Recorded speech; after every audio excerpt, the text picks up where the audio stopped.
जब हम बंगाल की बात करते हैं तो बंगाल अनादिकाल से भारत की आध्यात्मिक और भारत की सांस्कृतिक विरासत का प्रतिनिधित्व करती रही है। भारत जब भी संकट में आया है तो बंगाल और संकट के दौर में एक नया रास्ता दिखाने का काम करता रहा है। लेकिन आज बंगाल की अस्मिता स्वयं खतरे में है और इसलिए बंगाल के साथ जुड़ने के लिए और बंगाल फिर से परिवर्तन का वाहक बन सके, इस दिशा से आप सबका आह्वान करने के लिए विधानसभा चुनाव के बहाने ही हमें यहाँ पे आने का अवसर प्राप्त हुआ है। मैं इस अवसर पर आप सभी का हृदय से अभिनंदन करता हूं, स्वागत करता हूं। भाइयों बहनों, बंगाल की धरती पर हम सबको गौरव की अनुभूति होती है। याद करिए, बंगाल की ही धरती ने महान संत रामकृष्ण परमहंस को इस धरती ने ही भारत को दिया था। बंगाल की धरती ने स्वामी विवेकानंद को इस देश को दिया था, जिन्होंने वैश्विक मंच पर जाकर के कहा था कि गर्व से कहो हम हिंदू हैं। इसी धरती पर पैदा होने वाले स्वामी विवेकानंद ने एक घोष वैश्विक मंच पर करके भारत की सनातन आस्था को एक नई मजबूती देने का कार्य किया था। और यही नहीं, तुम मुझे खून दो मैं तुम्हें आजादी दूंगा, इसका अमर घोष करने वाले नेताजी सुभाष चंद्र बोस की धरती भी बंगाल है। इस देश के अंदर भारत आजाद भारत का राष्ट्रगीत और राष्ट्रगान देने वाली धरती भी बंगाल ही है और इसलिए बंगाल की धरती को मैं कोटि कोटि नमन करता हूं। भाइयों बहनों,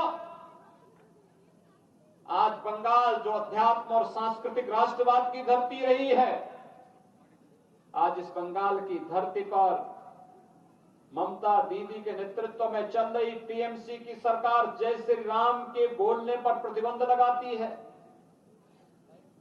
उन्हें नहीं मालूम, अभी मैं पुरुलिया में था। पुरुलिया में मुझे बताया गया कि पुरुलिया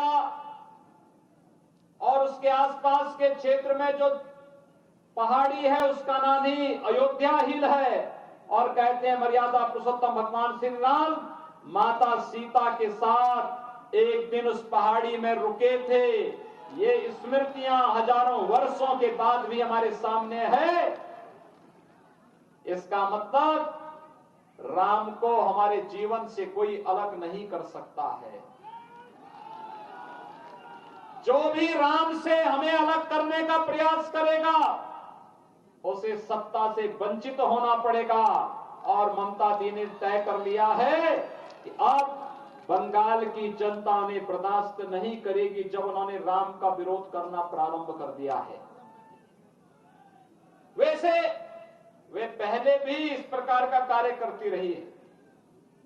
बंगाल की धरती पर दुर्गा पूजा पर प्रतिबंध लगाने का काम भी उन्होंने एक समय किया था और उस समय कलकत्ता हाई कोर्ट को कहना पड़ा था कि जैसे उत्तर प्रदेश में दुर्गा पूजा हो सकती है तो बंगाल के अंदर क्यों नहीं हो सकती है, बंगाल के अंदर भी ये होना चाहिए।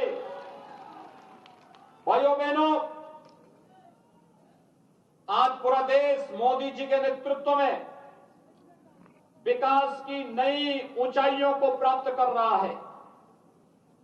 देश के अंदर गरीबों के कल्याण के लिए बनने वाली योजनाएं हो, किसानों के कल्याण की योजनाएं हो,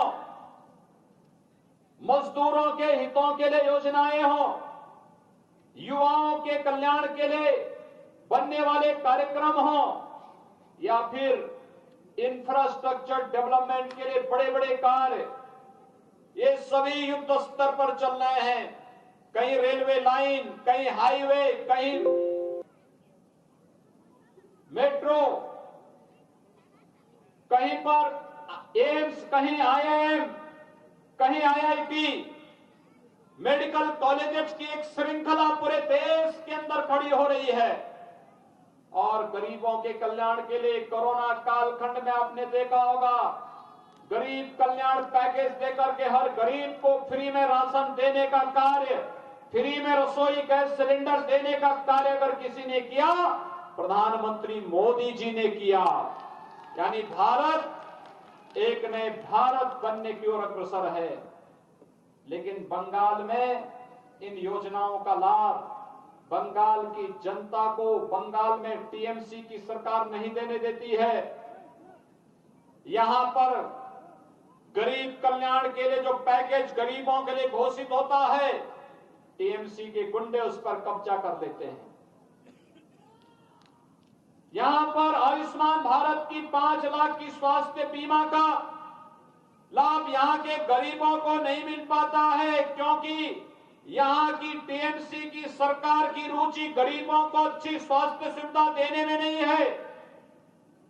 यहां के गरीबों को प्रधानमंत्री आवास योजना का लाभ नहीं मिल पाता है, क्योंकि टीएमसी के गुंडे वह पैसा यहां के गरीबों के खाते में नहीं पहुंचने देते हैं। मुझे आश्चर्य होता है, आज भी जब हम लोग यहां की बात करते हैं तो मुझे आश्चर्य होता है कि यहां के प्रत्येक कार्य में आज भी यहां पर कटमनी और तोलाबाजी की बात होती है।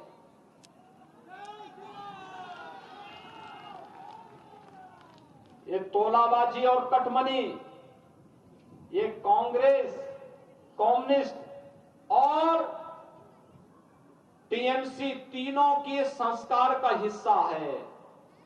ये तीनों इसके साथ जुड़े हुए हैं, तोलाबाजी में भी और कटमनी में भी। मोदी जी ने डीबीटी की बात की कि गरीब का पैसा गरीब के खाते में सीधे जाए, इसके लिए जनधन अकाउंट होना चाहिए। बंगाल के अंदर दीदी ने वह भी नहीं खोलने दिया, क्योंकि अगर पैसा सीधे गरीब के खाते में जाने लग जाएगा तो भाइयों बहनों, टीएमसी के गुंडों की दुकानदारी बंद हो जाएगी। टीएमसी के लोग जो अब तक जनता के हक को लूटते थे, वह पूरी तरीके से बेरोजगार हो जाएंगे। और इसलिए यहां पर यहां की सरकार के संरक्षण में कटमनी और तोलाबाजी का खेल सरासर हो रहा है।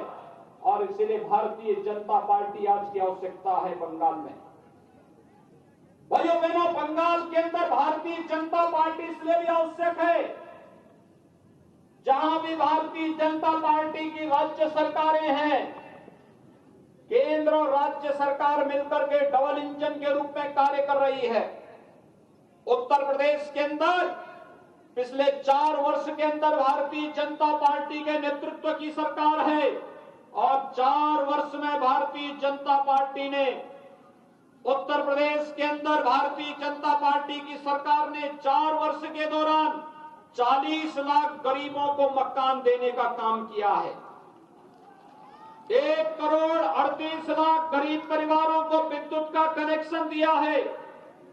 6 करोड़ गरीबों को आयुष्मान भारत की स्वास्थ्य बीमा का कवर दिया है। 2 करोड़ 42 लाख गरीबों को प्रधानमंत्री किसान सम्मान निधि का लाभ दिया है।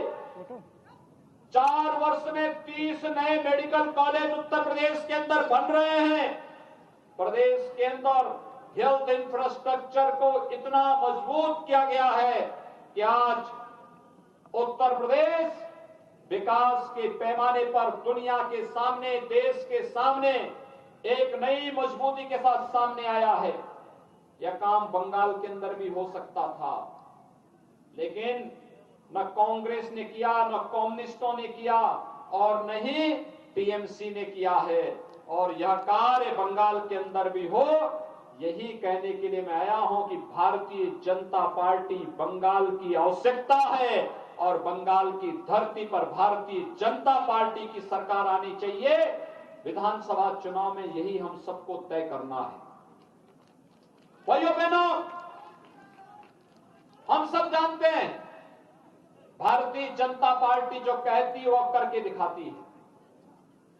याद करिए, इसी बंगाल की धरती पर जन्म लेने वाले भारतीय जनसंघ के संस्थापक अध्यक्ष डॉक्टर श्यामा प्रसाद मुखर्जी ने कहा था, एक देश में दो प्रधान, दो विधान और दो निशान नहीं चलेंगे, नहीं चलेंगे, एक नारा दिया था। और इस नारे ने कितना बड़ा परिवर्तन किया था। 1950 में जब कांग्रेस ने जबरदस्ती 1952 में देश के संविधान में जबरदस्ती धारा 370 को जोड़ करके देश के अंदर आतंकवाद का एक नया बीज बोने का काम किया था, भारतीय जनसंघ के समय में भारतीय जनता पार्टी का आह्वान था, एक देश में दो प्रधान, दो निशान और दो विधान नहीं चलेगा, नहीं चलेगा। और जब भारतीय जनता पार्टी की सरकार मोदी जी के नेतृत्व में बनी, तो मोदी जी के नेतृत्व की सरकार ने करके दिखाया। कश्मीर में धारा 370 को सदैव के लिए समाप्त करके एक भारत श्रेष्ठ भारत की नींव को आगे बढ़ा दिया। आज आप जान रहे होंगे, कश्मीर में आतंकवाद की जो अंतिम कील थी उसको भी ठोक करके एक आतंकवाद की ताबूत को हमेशा के लिए समाप्त कर दिया है। और यही काम अयोध्या में मर्यादा पुरुषोत्तम भगवान श्री राम के भव्य मंदिर के निर्माण को लेकर के भी रहा है। आप सब जानते हैं, 1990 तक, 1992 के पहले तक पूरे देश का राम भक्त एक ही आह्वान के साथ निकलता था अयोध्या जाने के लिए कि रामलला हम आएंगे, मंदिर वहीं बनाएंगे, यह आह्वान होता था। लेकिन भाइयों बहनों, अयोध्या में भव्य राम मंदिर निर्माण की सभी बाधाओं को दूर करते हुए प्रधानमंत्री मोदी जी के नेतृत्व में आज अयोध्या में भगवान राम के भव्य मंदिर के निर्माण का कार्य चल रहा है। मैं ममता दीदी से कहना चाहता हूं, राम से विरोध मोल मत कीजिए, राम का विरोध मत करिए। जिसने भी राम का विरोध किया है, सत्ता से उसे वंचित होना पड़ा है। और यही कार्य आज बंगाल के अंदर मर्यादा पुरुषोत्तम भगवान श्री राम के जय श्री राम कहने पर प्रतिबंध लगाने के कारण बंगाल की जनता के एक जनता के मुंह से शब्द निकल रहा है, जय श्री राम। और इसीलिए राम का विरोध करने वाले के लिए क्या होता है, यह उत्तर प्रदेश में भी राम विरोधी सरकार थी, आज उसका कोई अता पता नहीं है। और ऐसे ही जो राम विरोधी स्वर टीएमसी के द्वारा यहां पर निकाला गया है, आज जनता उसकी प्रतिक्रिया व्यक्त कर रहा है।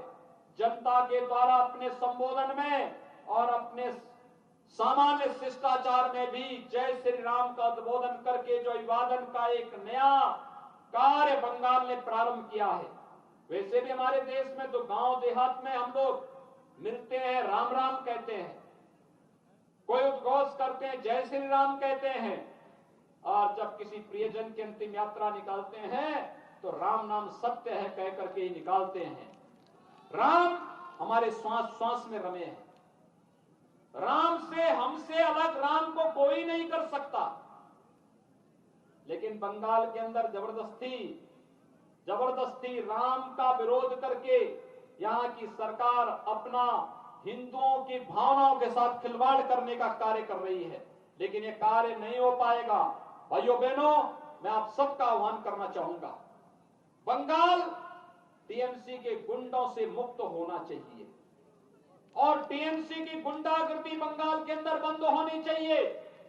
बंगाल की जनता को भी रोजगार चाहिए, बंगाल की धरती को भी अच्छी स्वास्थ्य सुविधा चाहिए, बंगाल के गांव को भी शुद्ध पेयजल के लिए पाइप पेयजल की स्कीम चाहिए, बंगाल के लोगों को भी अच्छी एजुकेशन चाहिए, बंगाल के लोगों को भी खाद्य सुरक्षा के अनुसार यहाँ के लोगों को सुविधा का लाभ चाहिए। और बंगाल की बहन और बेटियों को भी सुरक्षा की गारंटी चाहिए और यह कार्य केवल और केवल भारतीय जनता पार्टी कर पाएगी। और इसलिए भारतीय जनता पार्टी को विजयी बनाने के लिए हमारे प्रत्याशी यहां पर रायपुरा से श्री सुधांशु हंसदा, रानी बंसे श्री खुदीराम टुडू और ताल डांगर से श्री सेमल सरकार आज हमारे बीच में यहां पर मंच पर उपस्थित हुए हैं।